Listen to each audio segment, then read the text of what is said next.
Hello everyone, welcome again to my channel.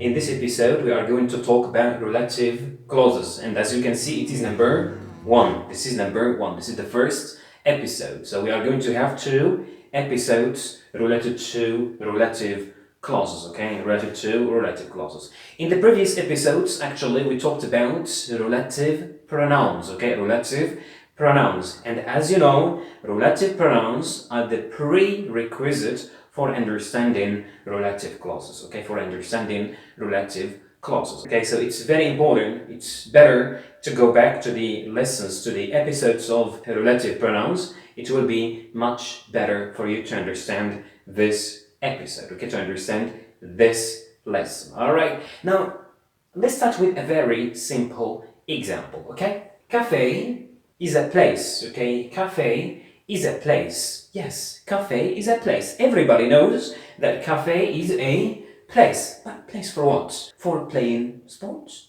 For reading books? For meeting friends? For drinking coffee? For what? So this means that actually this place here is not clear enough. Is not clear enough, okay? So this means that we have to make this place clearer, okay? We have to make this place clearer, because when you tell me cafe is a place, yes, everybody knows that cafe is a place, but place for what, okay? Place for what? We have to give more information about this place to make this place clearer, okay? So very simply, what can we say? Cafe is a place where I meet my friends, okay? Where I meet my friends. So here, actually, what did we do? We try to make this place clear, okay? Place for what? So here, where I meet my friends. Now, I know what this place is all about, what this place is for. So, cafe is a place where I meet my friends. So this is actually what we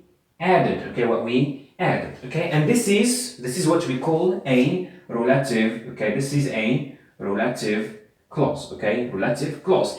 And as you can see, this relative clause is introduced, as you can see, by a relative pronoun, okay? That's why we call it a relative clause, okay? That's why we call it a relative clause, very simply because it is introduced by a relative pronoun. Start with a relative pronoun, okay? So the relative pronouns that we saw last time are these, okay? Where, when, whom, whose, who, which, and that. So these are the relative pronouns. The relative pronouns we talked about last time. Now let's go back to this example. So I said this is a relative clause, very simply because it starts with a relative pronoun, okay? It starts with a relative pronoun. All right. Now, in general, when you hear, okay, clause is very simply what we call, okay, SVO. Okay, so clause is a simple sentence. SVO, subject, verb, and object. So as you can see, this is, okay, subject,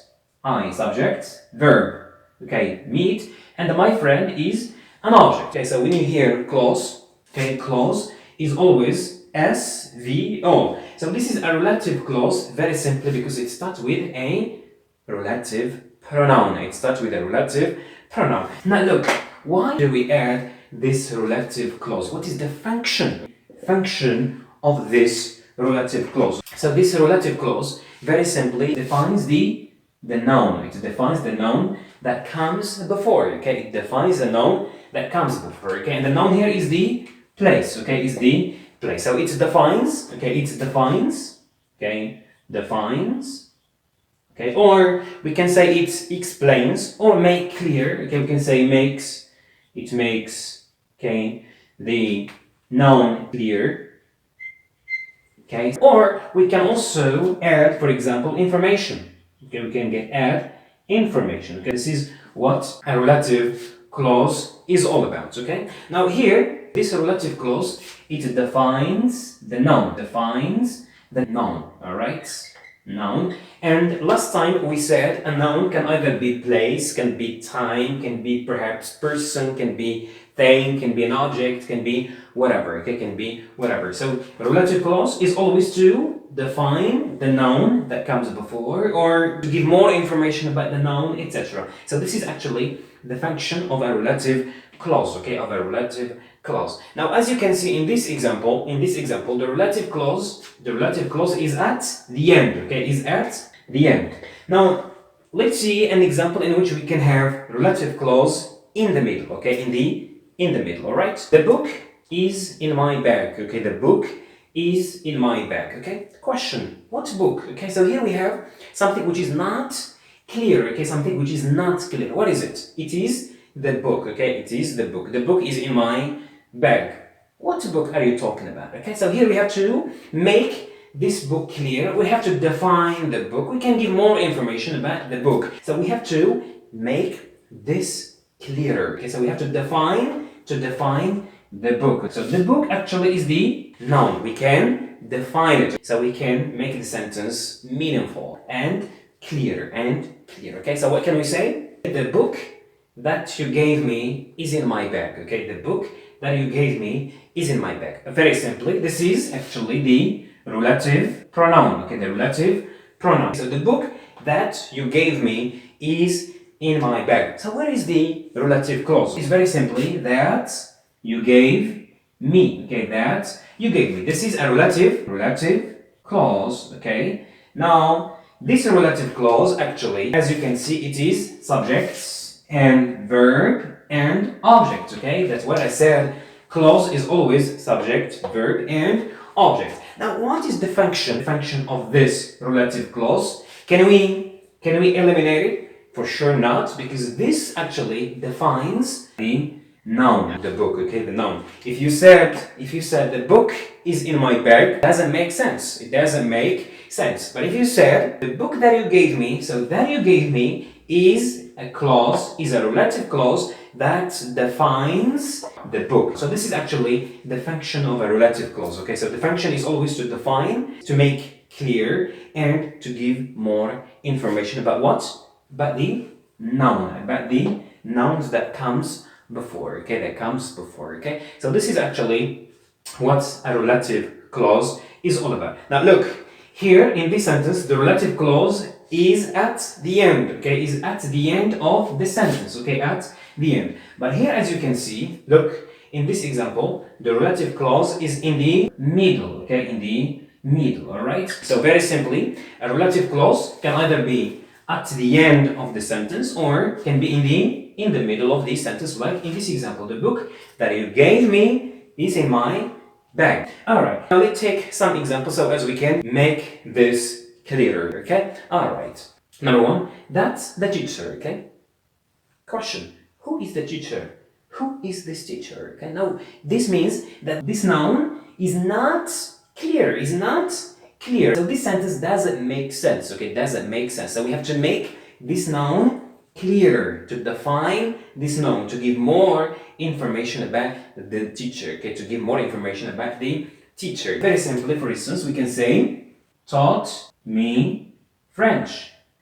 Taught me French, okay? Now here, we need the relative pronoun, okay? The relative pronoun. This is, the teacher is a person, okay? Teacher is a person. So what is the pronoun that we can use for person? Is very simply who, because this is a verb, okay? This is a verb. We can say, the teacher who taught me French, okay? Who taught me French. So who taught me French is very simply a relative clause, is a relative clause. And as you can see, this is at the end, okay? This is at the end, okay? So this relative clause is for what? Is to give more information, about the teacher. Now in this case, the teacher is clear, okay? The teacher is clear, okay? The teacher who taught me French, okay? Who taught me French. Now here you give more information about the noun, the teacher. Okay, now let's take number two. The school is far, okay? The school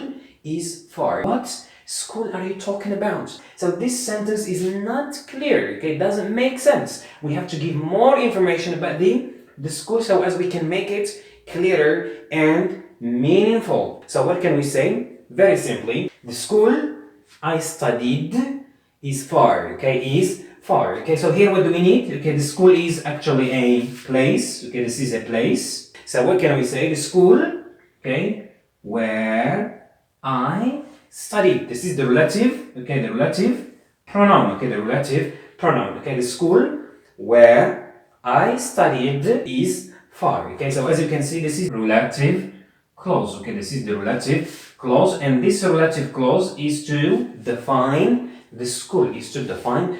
Now it is meaningful. You know what school I am talking about. Okay, so the school where I studied is far. Okay, the school where I studied is far. Now the school is clear. Okay, is clear. Okay, now let's take number 3. I like the cafe. I like the cafe. Okay, so here again, this sentence is not clear. Okay, it's not clear. Okay, now here, question: what cafe am I talking about? So I have to make this cafe, okay, clear. Okay, to make this cafe clear and to give more information about the cafe. Okay, to give more information about the cafe. So as this sentence can be meaningful. So what can we say? Very simply, we can say, for example, I like the cafe is near the station. Okay, near the station. All right. So actually, the cafe is a place. Okay, is a place. But here, look, is near. Okay, near is adjective. Okay, so here, as you can see, we are describing. Okay, we are describing this place. So what can we say? Very simply, we are going to say which. Okay, we are going to say which. Okay, this is in episode number 3, relative pronouns, episode number 3. We talked about the difference between which and where when it comes to places. Okay, when it comes to places. So I like the cafe. What cafe? The cafe which is near the station. Okay, which is near the station. So which is the relative pronoun. Okay, the relative pronoun. And okay, which is near the station is very simply the relative clause because it defines cafe. It defines the cafe. Now, this sentence is meaningful.